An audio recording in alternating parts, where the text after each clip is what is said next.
بسم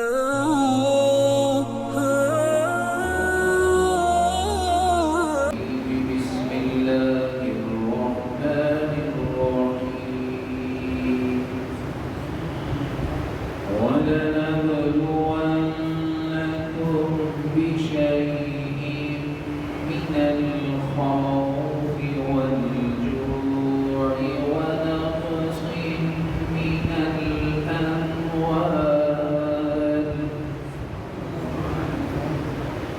ونقص من الأموال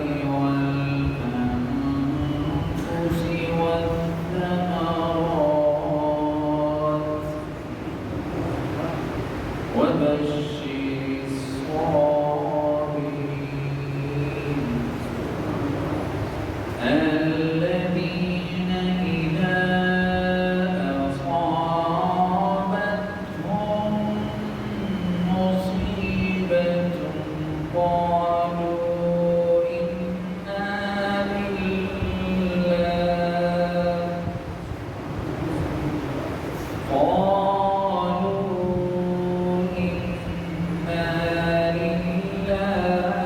وإنا إليه راجعون. صدق الله.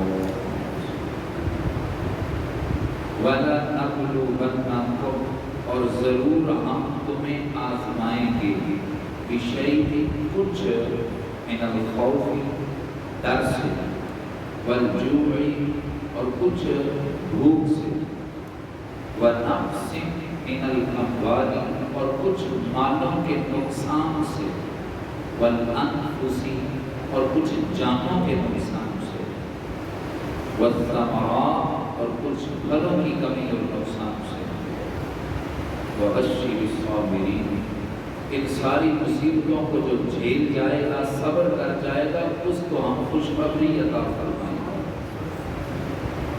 الذین جو صبر کرنے والے ہیں ان کا تعارف کیا ہے؟ الذین یہ وہ لوگ ہیں اذا جب اصابتہم ان کو پہنچتی ہے نا مصیبت کوئی مصیبت صبر والوں کو جب کوئی مصیبت آتی ہے قالوا کوئی بے صبری کا جملہ نہیں بولتے قالوا کہتے ہیں انا للہ ہم بھی اللہ کے لیے ہیں وَإِنَّا إِلَيْهِ رَاجِعُونَ اور اسی کی طرف ہی ہم لوٹ کر جانے والے ہیں.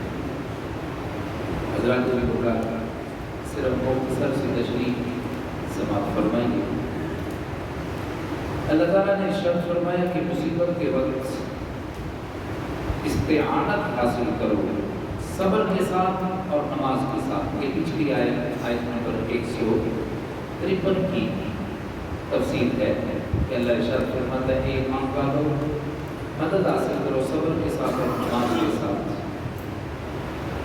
جب انسان کو کوئی دکھ پہنچتا ہے کوئی تکلیف پہنچتی ہے تو بندہ اس جگہ رابطہ کرتا ہے جہاں جا کے اسے سکون ملتا ہے.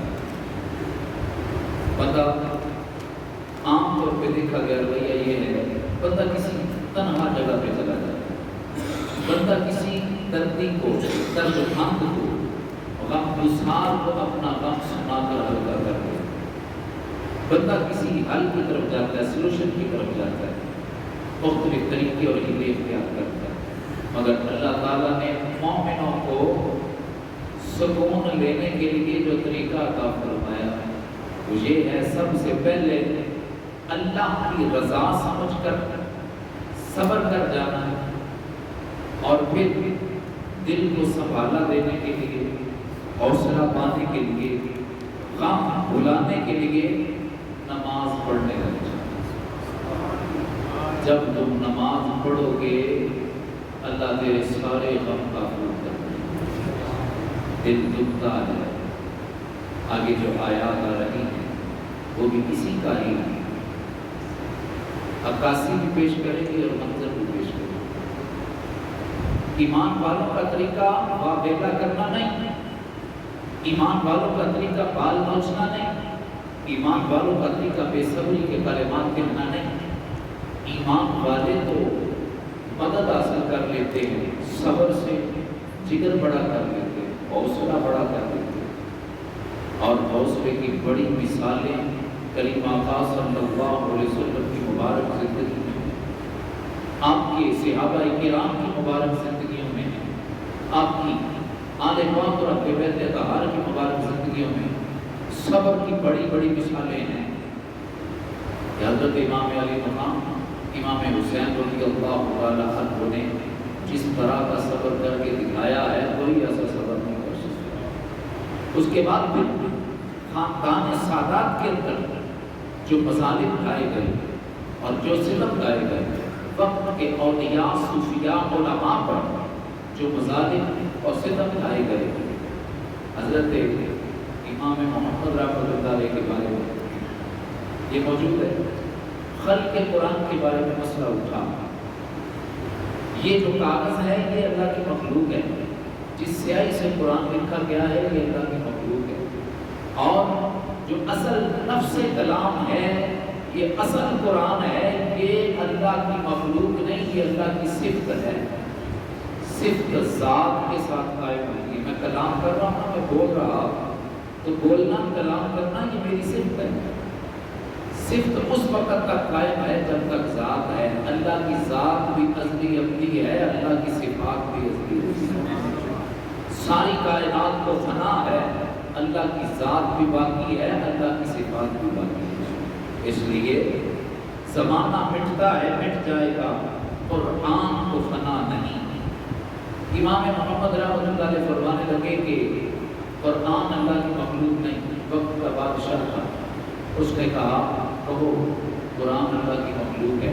آپ نے فرمایا تیری مرضی کا دین تھوڑی ہے، دین اللہ اس کے رسول کی مرضی کا ہے، آپ کو پابند سلاسل کیا گیا۔ یہ آ کر کے حضرت امام اعظم جبارہ رحمۃ اللہ علیہ کو بھی وقت کے امیر نے اور بادشاہ نے اپنا قاضی نام قرر ہونے کی وجہ سے، انکار کرنے کی وجہ سے پابند سلاسل رکھا، اسی میں آپ کی وفات کی۔ حضرت امام محمد رحمۃ اللہ علیہ بڑا نرم و نازک جسم تھا، باندھ دیا گیا، جلاد دوڑ گیا تھا اور آپ کو کوڑا مارتا، اور قمیص مبارک اتار دی، قمیص ہٹا کر ننگے جسم پر کوڑا کیا چیز ہوتی ہے؟ کوڑا آج جس کو ہم ہنٹر کہتے ہیں، وہ بڑا لمبا سا چمڑے کا بنا ہوتا ہے، وہ جب جسم پر لگتا ہے اس میں پیوست ہو جاتا ہے، اور جب نکلتا ہے تو چمڑی اور روٹیاں ادھیڑ کے لے جاتا ہے۔ اس طرح آپ نے کوئی مظالم برداشت کیے، مگر مدد صبر سے حاصل کی ہے اور مدد نماز سے حاصل کی ہے۔ ہمارے علماء کو انگریز نے توپوں کے آگے باندھ کر چلا دیا، مگر صبر کا دامن نہ چھوڑا، انہوں نے حق پر فتویٰ دینا نہ چھوڑا۔ اللہ محفظ بہت خیرآباد رحمۃ اللہ علیہ، امام احمد رضا بریلوی رحمۃ اللہ علیہ، صبر کے بڑے بڑے پیکر اور بڑے بڑے پہاڑ، سارے غم بھول جاتے ہیں جب اللہ کی بارگاہ میں بندہ کھڑا ہو جاتا ہے۔ اور کریم آقا صلی اللہ علیہ وسلم کا اس بارے میں فرمان یہ ہے، جب آپ تبلیغی سفر سے طبعی طور پر اور بشری طور پر تھک جاتے تو آپ ایک جگہ تشریف فرما ہوتے اور ارشاد فرماتے، ارحنی یا بلال بالصلاۃ، اے بلال اذان پڑھو، ہم نماز پڑھ کے سکون حاصل کرنا چاہتے ہیں۔ اے ایمان والو، جب زمانے کی راہداریوں میں چلتے ہوئے تھک جاؤ، جب تمہیں تھکاوٹ ہو جائے زندگی کی، جب تمہیں دنیا کے مسائل تھکا دیں، تو پھر بھی نا امید و مایوس مت ہونا۔ ایاک نعبد و ایاک نستعین، اے اللہ تیری ہی بندگی حاصل، تیری ہی بندگی کرتے ہیں اور تم ہی سے مدد چاہتے ہیں۔ تو وہ مدد دینے والا کہتا ہے میری مدد آئے گی، صبر کر، تو صبر کر، اللہ تعالیٰ اپنی مدد کی صورت میں تجھے اجر عطا فرمائے گا۔ تو نماز پڑھ، فصلی لربک وانحر، اپنے رب کے لیے نماز پڑھی اور اسی کی رضا کے لیے قربانی کی۔ ان شانئک ھو الابتر، بے شک آپ کا جو دشمن ہے یہ بے نام و نشان ہو جائے گا۔ تو لہذا نماز کس لیے پڑھی جاتی ہے؟ سکون حاصل کرنے کے لیے۔ اللہ فرماتا ہے میں بتوں والوں کے ساتھ نہیں، میں مشرکین کے ساتھ نہیں، میں یہودیوں کے ساتھ نہیں، عیسائیوں کے ساتھ نہیں، ہندوؤں کے ساتھ نہیں، میں کس کے ساتھ ہوں؟ ایمان والے جب صبر سے مدد کریں گے، حاصل کریں گے، نماز پڑھیں گے، ان ایمان والے صابرین کے ساتھ اللہ کی مدد ہے، اللہ صابرین مومنین کے ساتھ ہے۔ اللہ فرماتا ہے جو میرے راستے میں شہید کر دیے جائیں نا، تو ان شہدائے بدر کے بارے میں کہا گیا کہ دیکھو شہید ہو گئے، اب دنیاوی مسائل، دنیاوی آسائشیں ان سے چھوٹ گئی، جوانی بڑی جوانی میں شہید ہو گئے، آج وہ زندہ ہوتے تو یہ موجیں لوٹتے، یہ مزے لوٹتے، آج ہمارے ساتھ کھانے میں دسترخوان پہ بیٹھے ہوتے، اور جوانی ابھی فلاں کی جو حضرت معاذ و معاوض ہوتی اللہ تعالیٰ عنہما، ان کی تو ابھی بچپن تھا، جوانی بھی نہیں دیکھی تھی، کئیوں کی شادی بھی نہیں ہوئی تھی، تو یہ انہوں نے زندگی کے مزے نہیں لیے، تو یہ بیچارے محروم رہ گئے، اس لیے کہ وہ مردہ ہو گئے۔ اللہ فرماتا ہے نہیں، جو جام شہادت نوش کر جاتا ہے اس کو مردہ گمان بھی نہیں کرنا اور قول بھی نہیں کرنا۔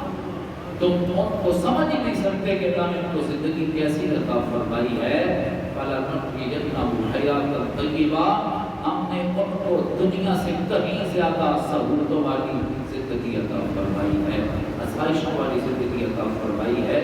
اور اللہ تعالیٰ ارشاد فرماتا ہے کہ یہ صابرین کا اعلیٰ ترین مقام ہے کہ اللہ کی رضا کے لیے اپنی قیمتی ترین چیز وہ جان کہ جان جانے آخری کے سبوت کر دینا، کتنے زخم لگے ہوں گے اور کتنی اس کو درد ہوئی ہوگی اور کس قدر المناکی سے گزرا ہوگا، یہ نہ سمجھنا کہ یہ زخموں کی تاب نہ لاتے ہوئے اس وقت نہ شکری کے جملے بول رہا تھا کہ کلمہ پڑھنا آسان ہے، اس کو نبھانا مشکل ہے، میں نہیں شہید ہونا تھا، مجھے اتنے زخم لگے، جواب اللہ نے کیا، صبر کیا ہے اور اللہ نے اجر کیا عطا فرمایا ہے۔ میرے کریم آقا صلی اللہ علیہ وسلم ارشاد فرماتے ہیں شہید کو پہلا اجر یہ ملتا ہے، الشہید لا یجد الم القتل کما تجد الم القرصا، شہید کو اتنا بھی درد نہیں ہوتا جتنا تمہیں چمٹی کے کاٹنے کا ہوتا ہے، اور شہید کا خون کا قطرہ زمین پر بعد میں گرتا ہے، اس کی روح کو رب کی بارگاہ میں بلڈ پیش کر دیا جاتا ہے۔ اس لیے ان کو زندگی جو دی گئی ہے وہ تم سوچ بھی نہیں سکتے وہ زندگی کیسی ہے۔ اللہ ارشاد فرماتا ہے کہ کبھی نقصان ہو جائے، کبھی ڈر لگے، نقصان ہو جائے، خوف کیا ہے؟ خوف نہ رکھ رضا کرا، تو ہے عبد مصطفیٰ، تیرے لیے امان ہے، تیرے لیے امان ہے، جن پر اللہ راضی ہو جائے گا اللہ تعالیٰ تو ان کو حشر کے طوفانوں کے خوف سے بھی محفوظ فرمائے گا۔ لا خوف علیہم ولا هم يحزنون، ان پر نہ کوئی خوف نہ کوئی غم و حزن ہوگا۔ پھر یہاں پر کس خوف کی بات کی جا رہی ہے؟ خوف یہ ہے کہ کہیں میرا مال ضائع نہ ہو جائے، خوف یہ ہے کہیں میری اولاد مجھ سے نہ چھن جائے، خوف یہ ہے کہ کہیں میرا سٹیٹس مجھ سے نہ چھن جائے۔ آج جو پراڈو کی سیٹ پر بیٹھنے کا عادی ہو گیا، اس کو پیدل چلنے کے وقت کو دیکھ کر خوف محسوس ہوتا ہے کہ یہ سارا کچھ چھن جائے گا، میری پرسنالٹی، میرا سٹیٹس، میرا لیونگ سٹائل یہ چھن جائے گا۔ انسان کو خوف ہے، بھوک کا خوف ہے، انسان کو خوف ہے، مر جانے کا خوف ہے۔ اللہ فرماتا ہے آزمائش اسی کا نام ہے، یہ مقتل کا ہے، الفت میں طلب رکھنا ہے۔ لوگ آسان سمجھتے ہیں مسلمان ہونا، دیکھو جن کو ہم نے نبوت عطا کی، دیکھو جن کو ہم نے ولایت عطا کی، جن کو ہم نے صداقت شہادتیں عطا کی، ان کو کتنے بڑے بڑے امتحانات سے گزارا، مگر ان سے جب بھی کوئی چیز چھین لی جاتی تو وہ تب یہی کہتے اللہ ہی کے لیے ہے نا سارا کچھ، یہ چیز بھی اللہ نے دی تھی، جس نے دی تھی اس نے واپس لے لی ہے، یہ جان بھی اسی کی، یہ جسم بھی اسی کا، ہم سب اسی کے ہیں، اسی کی بارگاہ میں لوٹ کر جانے والے ہیں۔ کچھ تمہارے نقصان ہو جائیں، بے صبری کا ایک جملہ تمہارے اعمال کو اکاٹ کر جائے گا، اور صبر کر جاؤ گے اللہ تعالیٰ تمہیں بلند مقام عطا کرے گا، اور تمہاری شان رب نے قرآن میں بیان فرمائی ہے۔ اللہ کے ذکر مضمون کو بڑا طویل تھا، انتہائی مختصر کرتے ہوئے ایک خاکے کے طور پہ آپ کے سامنے رکھا۔ ہم ایک دفعہ ابھی نہیں قرآن پڑھ رہے ہیں، ایک دفعہ سورہ یاسین پڑھتے ہیں، اس کے بعد میں اپنے ذکر